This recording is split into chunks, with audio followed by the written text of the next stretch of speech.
वालेकुम जी दोस्तों, आज मैं गुज्जर खान पढ़ाना आज पढ़ाने आया।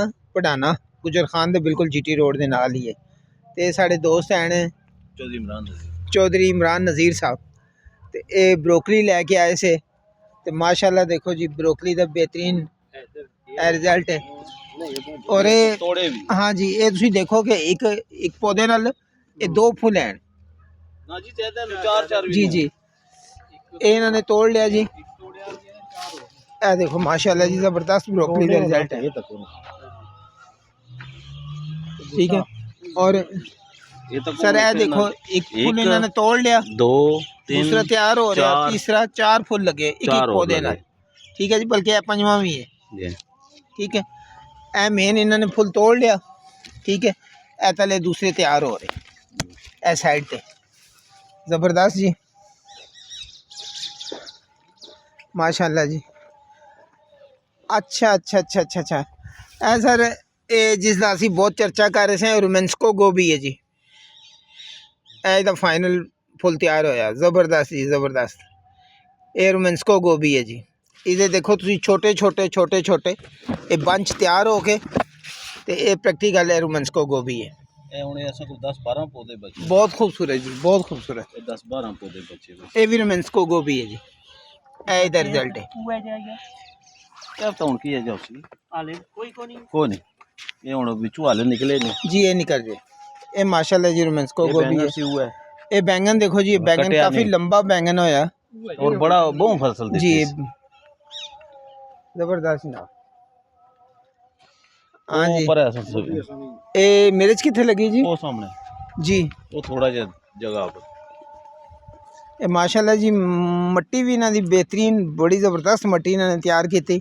यह देखो मेरे ख्याल फुट फुट खोद के ते ये खाद वगैरह मिला के पालक इन्होंने लगाई। स्काई फ्लाई मिर्च है। इधर छोटी क्यों रह गई जी? ये हुन बहुत बारी ला के नहीं, पहले साइज लंबा सी, पहले बड़ी सी हड्डी थी, लंबी सी। अच्छा अच्छा अच्छा अच्छा। ये इस वक्त जी जनवरी में दी है। ठीक है, इधर साइज छोटा हो गया तो हाँ। ये शुरू तो देखो साइज, पहले का साइज लंबा सी। ठीक है, हूँ जी दिसंबर ही आ रही ना, टैंपरेचर की वजह से साइज छोटा हो गया। बट कोरा पैने के बावजूद स्टिल जड़ा है ना, इतनी देर है कि आंडे च इस्तेमाल होंदी भी। ਹੁਣ तक उन्हें दूसरी लगी, ये शुरू दी है, छोटी है जी। ये थल्ले वाली जी, ये छोटी होगी। अच्छा, ये तले वाली है। हां इथे ये अच्छा, ये वही मिर्च है जी 4-5 इंच लंबी होंदी। हां उसने नाल है जी। ये भी छोटी, इदा हुन साइज छोटा हो गया, पहले लंबी है सी, लंबा साइज सी दा। स्काई फ्लाई लगी जी, ये जनवरी दा तुहानू दस है। माशाल्लाह जी, इन्हां दी पालक जबरदस्त जी। ये शायद महल्ला पूरा खा रहा होगा जी। इमरान साहब, ये फरमाओ कि तला सीडलिंग तो जड़ियां तुसीं चीज़ां लेके आंदियां, ते कैसा रिजल्ट रहा? बेहतरीन। इसे जगह पर असा लाए सी करेला भी 10 पौधे सन टोटल। अच्छा, माशाल्लाह 10 पौधे सन, जिसने यार असा चौथे पंजवें दिहाड़ा मैक्सिमम ठीक हो गया। 5-7 किलो वो लाने सन। ठीक हो यानी असा वो अप्रैल जैसा कि एक तूफान जहा प्या सी थे, जी जी उसने काफ़ी नुकसान होया जी। असन साहब जो पौधे सड़ गए सन। दोबारा फिर रिपीट होए, उतों ही दोबारा निकलियां और फिर जून च असन प्रोडक्शन शुरू होगी।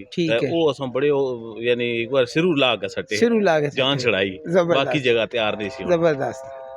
लो जनाब, ए तला सीडलिंग के रिजल्ट हैं से जी। मैं खुद फार्म पे आया। अस्सलाम वालेकुम जी।